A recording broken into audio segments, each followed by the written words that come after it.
ಇನ್ನು ದಾಳಿ ಬಗ್ಗೆ ಅಂದ್ರೆ ಏನು ಉರ್ವಾ ಸ್ಟೋರ್ ಬಳಿ ಆದಂತಹ ದಾಳಿ ಯತ್ನವನ್ನ ಪಿನ್ ಟು ಪಿನ್ ಸ್ವತಃ ನರೇಂದ್ರ ನಾಯಕ್ ಅವರೇ ವಿವರಿಸಿದ್ದಾರೆ. ಅವರ ಜೊತೆ ನಮ್ಮ ಪ್ರತಿನಿಧಿ ಪೃಥ್ವಿರಾಜ್ ನಡೆಸಿರುವ ಮಾತುಕತೆಯನ್ನು ನಾವೀಗ ನೋಡ್ಕೊಂಡು ಬರೋಣ.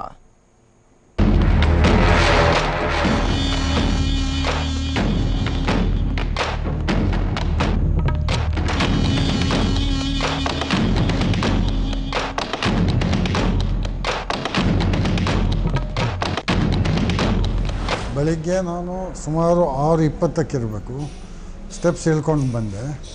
ಇಳ್ಕೊಂಡು ಬಂದಿಲ್ಲಿ ನನ್ನ ಟೂ ವೀಲರಿಗೆ ಹೊಸದಾಗಿ ಬ್ಯಾಟ್ರಿ ಹಾಕಿದ್ದಾರೆ. ಸೊ ಅದಕ್ಕೇ ಅದು ಚೆಕ್ ಮಾಡೋಣ ಅಂಥೇಳಿ ಟೂ ವೀಲರನ್ನು ನಾನು ಸ್ಟಾರ್ಟ್ ಮಾಡಿದೆ.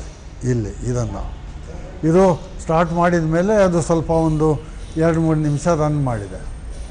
ರನ್ ಮಾಡಿದಾಗ ಆಮೇಲೆ ಕಾರ್ ನಂದು ಈ ಜಾಗದಲ್ಲಿರೋದು. ಇಲ್ಲಿಂದ ನಾನು ಕಾರನ್ನು ತಗೊಂಡು ಬಂದೆ. ಆಗ ನನಗೆ ಅನ್ನಿಸ್ತಾ ಇದೆ ಪ್ರಾಯಶಃ ಇವರು ಇಲ್ಲಿ ಮೇಲೆಯಿಂದ ನೋಡ್ತಾ ಇದ್ದರು ಅಂಥೇಳಿ ಪ್ರಾಯಶಃ ಅನಿಸೋದು. ಯಾಕೆಂದರೆ ನಾನು ನೋಡಲಿಲ್ಲ. ಯಾಕೆಂದರೆ ಆ ಟೈಮಿಂಗ್ ನೋಡಿದರೆ ಪ್ರಾಯಶಃ ಹಾಗಿರಬೇಕು ಅಂಥೇಳಿ ಅನ್ನಿಸ್ತಾ ಇದೆ ನನಗೆ ಇಲ್ಲಿಂದ. ಸೊ ಇಲ್ಲಿಂದ ಏನಾಯಿತು, ಈ ಕಡೆ ಇಳಿದು ಕೆಳಗಡೆ ಹೋಗ್ತಾ ಕಾರಲ್ಲಿ ರೈಟಿಗೆ ತಗೊಂಡೆ. ನನಗೆ ಯೂಶ್ವಲಿ ಇನ್ಸ್ಟ್ರಕ್ಷನ್ ಕೊಟ್ಟಿದ್ದಾರೆ. ಏನೆಂದರೆ ಪೊಲೀಸ್ನವರು ಈ ಗೇಟಿಂದ ಹೊರಗಡೆ ಬರೋ ಮೊದಲು ಆ ಕಡೆ ಈ ಕಡೆ ನೋಡದೆ ರಸ್ತೆಗೆ ಇಳಿಬಾರ್ದು ಅಂಥೇಳಿ. ಸೊ ನಾನು ಆ ಕಡೆ ನೋಡಿದೆ ಯಾರಿಲ್ಲ, ಈ ಕಡೆ ನೋಡಿದೆ ಯಾರಿಲ್ಲ. ಸೊ ಧೈರ್ಯವಾಗಿ ಮುಂದುವರಿಸ್ಕೊಂಡು ಹೋದೆ. ಅಲ್ಲಿ ಮುಂದೆ ಹೋದಾಗ ಅಲ್ಲಿ ರೈಟ್ ಸೈಡಿಂದ ಒಂದು ಬುಲೆಟ್ ಬೈಕ್ ಬಂತು. ಅಂದರೆ ಇಲ್ಲಿ ಟ್ರಾಫಿಕ್ ಬರ್ತಾ ಇತ್ತು ಆ್ಯಸ್ ಯೂಶ್ವಲ್. ಅರ್ಲಿ ಮಾರ್ನಿಂಗ್ ಭಾಳ ಕಮ್ಮಿ. ಸೊ ಇಲ್ಲಿ ಮುಟ್ಟಿದಾಗ ನಾನು ರೋಡ್ ಎಂಡಿಗೆ ಅಲ್ಲಿ ಒಂದು ಬುಲೆಟ್ ಬೈಕ್ ಆ ಕಡೆಯಿಂದ ಬಂತು. ಆ ಕಡೆಯಿಂದ ಬಂದಾಗ ಇಲ್ಲಿ ನಾನು ನಿಲ್ಲಿಸಿದ್ನಲ್ಲ, ಟ್ರಾಫಿಕ್ ಬರ್ತಾಯಿದೆ ಅಂತ ನಿಲ್ಲಿಸಿದೆ. ಆಗ ಅವನು ಹೇಳಿದ, ಟೈರ್ ಪಂಕ್ಚರ್ ಆಗಿದೆ, ಟೈರ್ನಲ್ಲಿ ಗಾಳಿ ಇಲ್ಲ ನೋಡಿ ಅಂತ ಹೇಳಿ. ಇಲ್ಲಿ ಈ ಗಾಡಿ ಈ ಕಾರಲ್ಲಿ. ಸೊ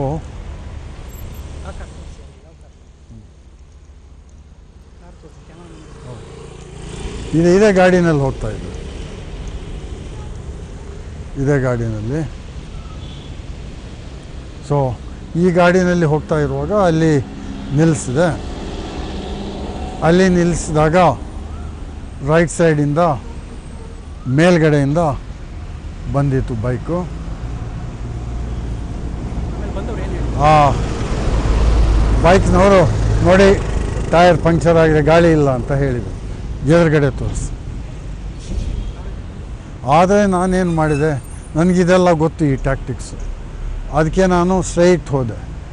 ಸ್ಟ್ರೈಟ್ ಹೋಗಿ ರೋಡ್ ಎಂಡಿಗೆ ಹೋಗಿ ಅಲ್ಲಿ ಯೂ ಟರ್ನ್ ತಗೊಂಡು ಅಲ್ಲಿ ಪಕ್ಕದಲ್ಲೇ ಪೆಟ್ರೋಲ್ ಬಂಕ್ ಇದೆ, ಅಲ್ಲಿ ಚೆಕ್ ಮಾಡಿದೆ. 4 ಟೈರಿಗೆ ಗಾಳಿ ಸರಿಯಾಗಿದೆ.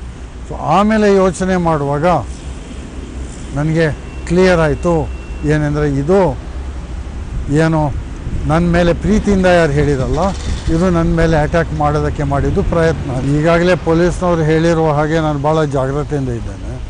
ತತ್ಕಾರಣ ಈ ಕಡೆಯಿಂದ ಬಂದಿಲ್ಲಿ ತೋರಿಸಿದಾಗ ನನಗೇನೋ ಡೌಟ್ ಬಂತು. ನಾನು ಡೈರೆಕ್ಟಾಗಿ ಮುಂದುವರೆದು ಸ್ವಿಮ್ಮಿಂಗ್ ಪೂಲಿಗೆ ಹೋಗಿಬಿಟ್ಟೆ. ಹೋಗೋ ಮೊದಲು ಒಂದು ಇದನ್ನು ಚೆಕ್ ಮಾಡಿದೆ. ಈಗ ಈ ಶಿವ ಗ್ಯಾಂಗಿದ್ದು ಮೇನ್ ಐಡಿಯಾ ಏನೆಂದರೆ, ಈ ಬೆಳಿಗ್ಗೆ ಬಂದು ಏನಾದರೂ ಅಟೆನ್ಷನನ್ನು ತಪ್ಪಿಸಿ ಹಿಂದ್ಗಡೆಯಿಂದ ಬಂದು ಕಡಿಯೋದು. ವಿನಾಯಕ್ ಬಾಳಿಗನನ್ನು ಕೊಲೆ ಮಾಡಿದ್ದು ಇದೇ ರೀತಿಯಲ್ಲಿ.